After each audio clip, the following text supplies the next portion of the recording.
En Radio Marca Femenino Singular con Natalia Freire.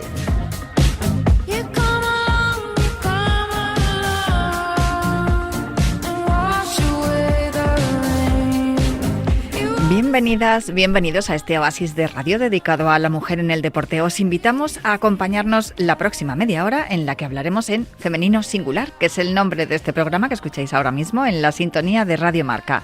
Nuestro compromiso desde el primer día es el de dar espacio a la mujer deportista y a todas las personas que trabajan para que la igualdad en el deporte sea un hecho y un reflejo para la sociedad.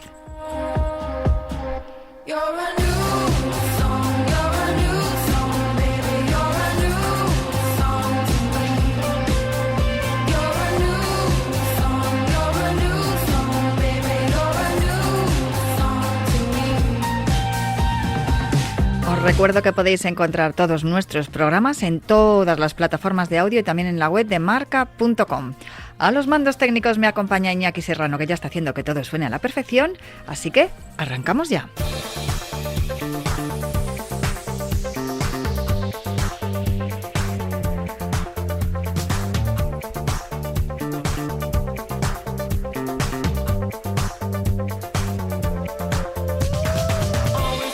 La visibilidad en los medios de comunicación sobre competiciones deportivas femeninas ha aumentado del 14 al 29% durante 2023 respecto a las competiciones masculinas. Al mismo tiempo, la notoriedad mediática de las competiciones protagonizadas por mujeres creció 8 puntos porcentuales frente al año anterior, llegando hasta el 30%.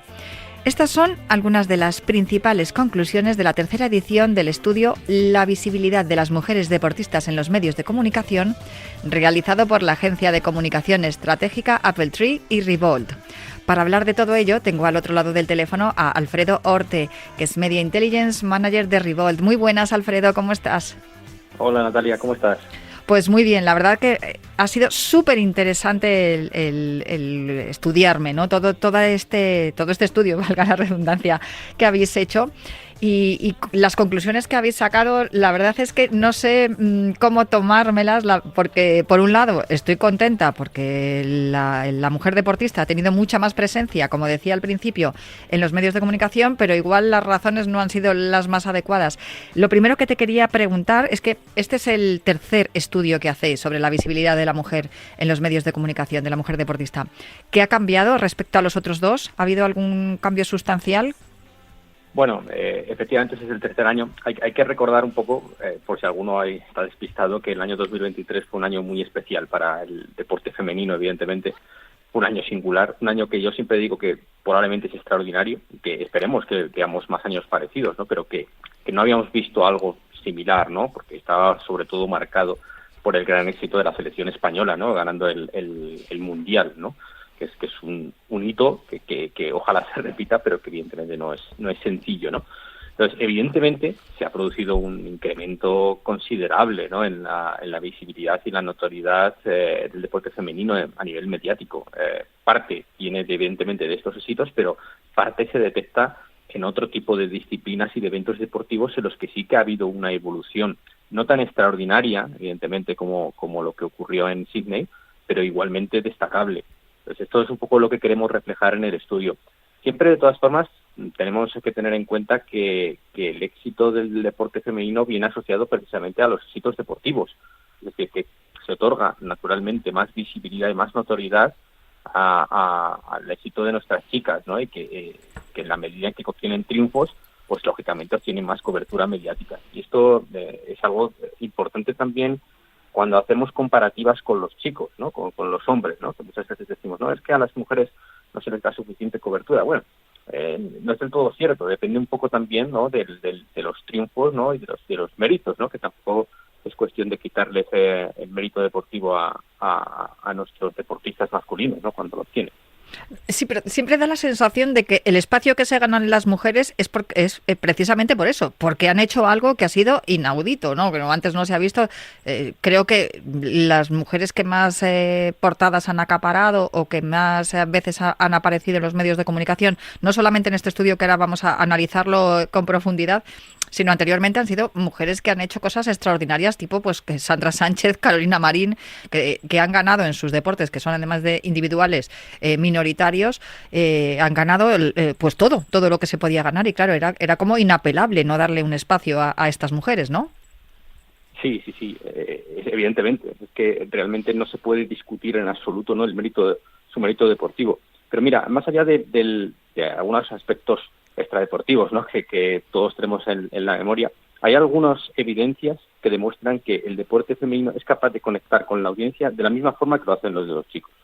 Porque la final, por ejemplo, del año pasado del Mundial, que hasta la propia entrega de trofeos fue pues un extraordinario partido de fútbol, una gran fiesta del deporte, ¿no? Obtuvo o reunió más espectadores ante la pequeña pantalla que, por ejemplo, la eliminatoria de España-Marruecos del último Mundial masculino, que podríamos pensar que es un acontecimiento más o menos similar. Entonces, ¿qué significa esto? Que sobre todo el deporte femenino a nivel colectivo ha dado un paso adelante también en la conectividad emocional, de alguna forma, ¿no?, con las audiencias. Es decir, nos sentimos igualmente identificados cuando juegan ellas que cuando juegan ellos. Más allá, ¿no?, del sesgo de género que podamos tener. Y esto a mí me parece muy importante porque salva un prejuicio. Siempre existía, ¿no? Yo creo que todos teníamos un poco la sensación, ¿no?, de que existía un prejuicio en la sociedad, de que había ciertas modalidades deportivas que probablemente no permitían conectar de la misma forma a la audiencia. Y esto se ha demostrado que no es cierto, ¿verdad? Que cuando realmente pues estamos, ¿no?, ante grandes retos deportivos, pues no hacemos ningún tipo de distinción. Se arrastra una gran cantidad de audiencia ante estos eventos deportivos y evidentemente pues lo único que podemos seguir esperando es que siga creciendo esta notoriedad. Claro. Según lo que estás comentando y también lo que a las conclusiones a las que habéis llegado, es que el fútbol, sin lugar a dudas, es el hermano mayor de todos del resto de deportes. Sí, sin duda. O sea, esto además en los últimos años hemos visto que el fútbol femenino ha dado un paso adelante tremendo en inversión a todos los efectos, ¿no? Es verdad que ha estado sujeto a numerosas convulsiones, ¿no? Pero si miramos exclusivamente el aspecto económico, observamos como el número de patrocinadores se ha triplicado, la inversión, la profesionalización del deporte, que esto es esencial para que evidentemente luego pues pueda elevarse el nivel de todas las competiciones a nivel general, ¿no?, de todos los torneos que se disputan. Y el fútbol, sin duda, el deporte que está llamado a consagrarse en el deporte rey. O sea, no es ninguna casualidad, entre comillas, que las chicas hayan ganado el campeonato del mundo. Es que realmente detrás, o sea, ha habido una inversión continua deportiva y extradeportiva que ha permitido que tengamos pues una generación extraordinaria de futbolistas. Está claro, es obvio. Y menos mal que se invirtió en ellas, porque igual si no se habría perdido esa generación como se perdieron algunas de las anteriores. Me gustaría que explicaras a nuestros oyentes qué es lo que cómo habéis realizado este estudio, ¿no? ¿Cuál es la metodología que habéis utilizado y qué es lo que habéis revisado para llegar a las conclusiones que vamos a seguir hablando sobre ellas? Sí, mira, cada año nosotros elegimos una serie de eventos deportivos en los que pensamos que, bueno, pues es susceptible, ¿no?, la comparación o el análisis. Siempre es difícil porque ya digo que para que las comparaciones pues puedan ser significativas, lo lógico sería que se hubieran obtenido unos éxitos deportivos similares, ¿no?, cuando juegan ellos o cuando juegan ellas. Eso es muy difícil que ocurra, ¿no? Pero si no ocurre eso, al menos que se disputen en el mismo lugar o en las mismas circunstancias o en las mismas condiciones. En 2023, evidentemente, teníamos que analizar el Mundial de Fútbol Femenino porque fue algo extraordinario. Pero además de eso, pues hemos elegido un torneo de tenis emblemático como es el Mutua Madrid Open, toda la visibilidad mediática que hubo en la edición de 2023, la entrega del Balón de Oro, que si recordamos el año pasado pues se lo llevó Aitana Bonmatí, que además tuvo una gran visibilidad en los medios. Y además hemos analizado también el Tour de Francia, que en este caso tenemos la segunda edición del Tour de Francia femenino que se disputó el año pasado, y a ver si tenemos también y tenemos la Copa del Rey, ¿no? La Champions League, que efectivamente el año pasado también se la llevó el Barça, ¿no? Y podemos hacer una comparativa también con la Champions League que ganó el Real Madrid el año anterior. También habéis visto la Copa del Rey con la Copa de la Reina, ¿no? También hay una comparativa con... Sí, efectivamente, la Copa del Rey y la Copa del Reina, que se me había olvidado. En la Liga de Campeones hay un análisis muy interesante, porque el Barça el año pasado se llevó el título, y estuvimos comparándolo con la final masculina, que en 2023 no la disputó ningún equipo español, y a pesar de todo obtuvo más visibilidad mediática, ¿no? Parece que, aunque el deporte rey efectivamente sigue siendo el fútbol, todavía en el fútbol pues sigue habiendo diferencias, ¿no? En cuanto a cobertura mediática. Es decir, es difícil, ¿no?, que en ese deporte, cuando se trata de eventos más o menos similares, todavía las chicas puedan llegar a generar algo similar. Pero si miramos los datos de la final del campeonato, están relativamente cerca. Ya digo que es verdad que no son comparables, porque uno era una final, ¿no?, la que disputó España frente a Inglaterra el año pasado, que congregó a más de 12 millones de espectadores, frente al partido de octavos de final, ¿no?, que jugó España en el último mundial. Pero lo cierto es que no es nada desdeñable, ¿no?, una cifra de 12 millones. Evidentemente nos hubiera gustado hacer un análisis, por ejemplo, comparativo con la final que ganó España en el 2010, ¿no?, en Sudáfrica, pero claro, estaba demasiado lejos en el tiempo, y además, evidentemente, las circunstancias de aquel mundial pues están un poco lejos, ¿no?, ya del momento actual, del momento presente. Es curioso lo que cuentas, porque disputándose una final de Champions con el Barcelona de por medio en categoría femenina, tenga menos visibilidad y menos audiencia la retransmisión del encuentro que una final de Champions masculina donde no hay ningún equipo español, que estaban el Manchester City y el Inter de Milán. Todavía nos cuesta. Todavía cuesta, evidentemente. Y por eso probablemente, ¿no?, los datos de notoriedad del 2023 llegan a un 30% y no llegan a un 50%, ¿no?, que sería a lo mejor un escenario más ideal. O en el caso de la cobertura, de la visibilidad, del número de noticias que se publican sobre el deporte femenino, pues estamos en un 29%. Es decir, evidentemente hay mucho margen todavía para seguir progresando. Pero claro, esto es un poco como ver un poco el vaso medio lleno o medio vacío. Si miramos hacia 2022 o 2021, el progreso es evidente, ¿no? Vemos que efectivamente hay un crecimiento muy notorio, ¿no?, de esto. ¿Dónde cuesta más? Pues probablemente en el fútbol.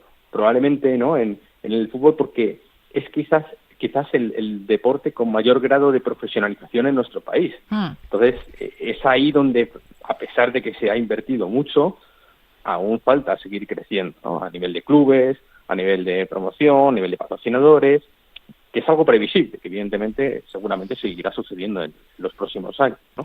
Fíjate que lo que estás comentando, la diferencia entre el año 2021 es un 14%, y con el 30% de 2023 en cuanto al fútbol femenino.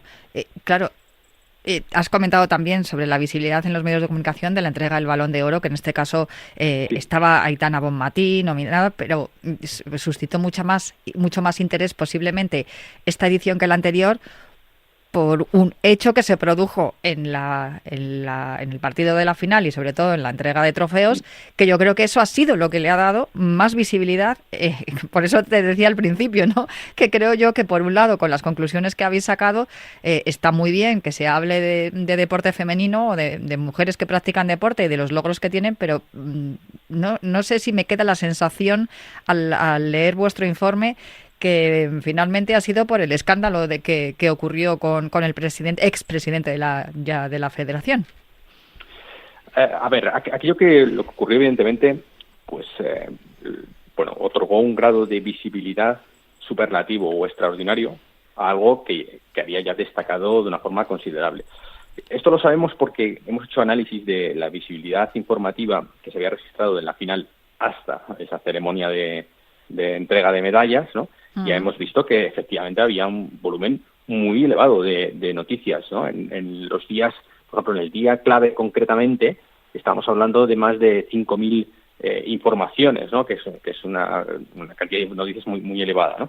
Pero efectivamente, el momento de mayor visibilidad de, digamos, la final del campeonato, ¿no? de Sydney, no se produjo en ese momento de la final o justo la ceremonia, ¿no?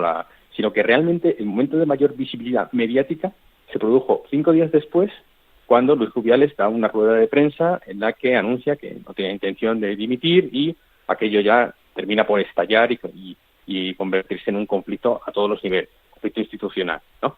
Entonces, claro, eso ya, a partir de ese momento, dejó de ser un evento deportivo. Y esto también lo sabemos porque, en buena medida, ya no son los medios deportivos los que otorgan más visibilidad mediática a este fenómeno. Aparecen muchísimos medios generalistas, nacionales, regionales, etcétera. Se convierte en otra cosa, se convierte en un acontecimiento sociológico donde el deporte pasa a un segundo plano. Y claro, esto tiene en cierta medida relación con el progreso de la mujer, ¿no? En términos del deporte, ¿no? Efectivamente vemos que en general, si lo comparamos con los chicos, sigue habiendo un peso importante de los medios generalistas, ¿no? A la hora de informar de los éxitos, ¿no? De los progresos de las mujeres. ¿Por qué sucede esto? Pues fundamentalmente porque todavía se ve como algo inusual, algo en cierta medida sorprendente, ¿no? Por parte de ciertos perfiles, ¿no? Y eso es lo que tenemos que intentar normalizar. Es decir, cuando normalmente pues el Real Madrid o el Barça tienen un gran éxito deportivo, por supuesto, ¿no? Tenemos a los grandes medios informando, generalistas, de este acontecimiento, pero sin duda, ¿no? Son los medios deportivos los que realmente están informando, ¿no? Están consiguiendo la mayor cobertura posible, ¿no? Pues eso es lo que tiene que suceder de normal en cualquier clase de disciplina o de competición femenina. Esto es lo que tenemos que aspirar, a un comportamiento también de los medios idéntico, ¿no? Donde se ofrezca una visibilidad por el mero éxito deportivo, ¿no? Por el mero triunfo deportivo, que es algo extraordinario, sin duda. Extraordinarios son los datos que estoy viendo, lo que estamos hablando de lo de la entrega del Balón de Oro, que claro, comparativamente con la edición de 2022 hay un incremento del 524% con la entrega del Balón de Oro de 2023. Intuyo que sería porque estábamos todos esperando el discurso de Aitana y qué iba a decir al respecto, ¿no? Y esto también implica un poco el interés que se muestra por parte de la audiencia por conocer, no sé si tiene que ver con la parte deportiva o tiene que ver más con esa parte institucional de la que estamos hablando, que también se hacen eco el resto de medios. Claro, es que además el éxito de Aitana Bonmatí al llevarse el Balón de Oro viene precedido por dos elementos claves. Uno es efectivamente la notoriedad que había obtenido la selección española de fútbol durante todo el año, que es increíble, ¿no? Y todas sus jugadoras de repente pasan a ser conocidas por buena parte de la sociedad. Antes, pues todavía tenían una penetración más minoritaria. Y luego hay otro aspecto también importante, y es que Aitana no ha sido una pionera, sino que ya había ganado el Balón de Oro en 2 ocasiones anteriores, ¿no? Entonces, claro, evidentemente eso va calando un poco también en la sociedad. Estamos realmente produciendo balones de oro, ¿no? De alguna forma, y al final, pues evidentemente empieza a generarse la conciencia de que la Liga Española pues empieza a tener un nivel top, ¿no? En este triunfo deportivo. Y es una gozada, además, perdona, sí, porque claro, anteriormente había ganado Alexia Putellas 2 balones de oro y ciertamente durante décadas no había habido ningún hombre capaz de ganar el Balón de Oro, salvo Luis Suárez, y llevamos varios años consecutivos ganándolo las mujeres. Perdona que te he interrumpido. Sí, no. También iba a añadir también, en relación con el Balón de Oro, que hay un aspecto que evidentemente tenemos que ser conscientes de ello, y es que el Balón de Oro masculino lo gana una vez más Leo Messi, que además ya no está en la Liga Española. Entonces, lógicamente esto permite o ha permitido, ¿no? que el éxito de Aitana Bonmatí, que es de las nuestras, pues quede más resaltado, ¿no? Que se le otorgue muchísima más visibilidad, ¿no? Que el año pasado el de Alexia, que quedó un poco no más eclipsado, ¿no? por el por el éxito de Karim Benzema o no, de jugadores que sí que están en la Liga Española. Y porque ella también había sí, estado lesionada, no había estado en los focos, también estaba recuperándose, también, ¿no? Sí. A ver, es evidente que el Mundial de Sydney ha actuado como una especie de catalizador, y esto yo creo que lo hemos visto bastante en el Balón de Oro. Es decir, es algo que ha incrementado, ¿no? Es como un prisma, ¿no? Que ha incrementado la visibilidad de cualquier deportista, ¿no? Más allá de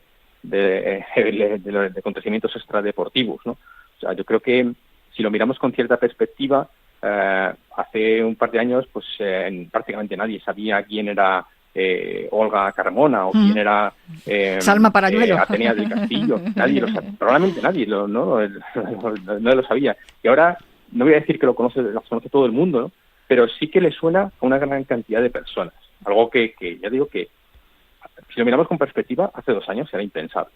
En cualquier caso, más allá de todo esto que estamos hablando, ¿no? Del impacto que ha tenido mediático, todo el escándalo que siguió a la conquista de la gesta que fue ganar el Mundial y que cómo lo ganaron, además de bien, que también venía precedido por otro escándalo, ¿no? El de las 15 que renunciaron a ir al Mundial, que luego algunas se retractaron, como es el caso de Aitana, que fue. Pero hay alguna información que a mí me ha llenado también con respecto al fútbol, y es la última que quiero que me comentes con respecto al fútbol, porque te quiero preguntar por el polideportivo, y es la información sobre la Copa de la Reina, que el incremento de informaciones y de audiencia en 2023 ha sido también notablemente superior. Ha habido un 23% de informaciones más de la Copa de la Reina con respecto a 2022. En 2022 fue el 15% y en el 2023 un 23%. En cuanto a audiencia, igual, en 2023 un 39% con respecto a 2022, que fue un 19%. No habíamos jugado todavía el Mundial.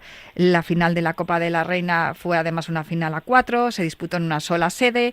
La final, bien es cierto que era un derbi madrileño que también suscitó mucho interés a la audiencia, y sí que es verdad que parece que se empieza a mover algo más allá de los escándalos que rodean al fútbol.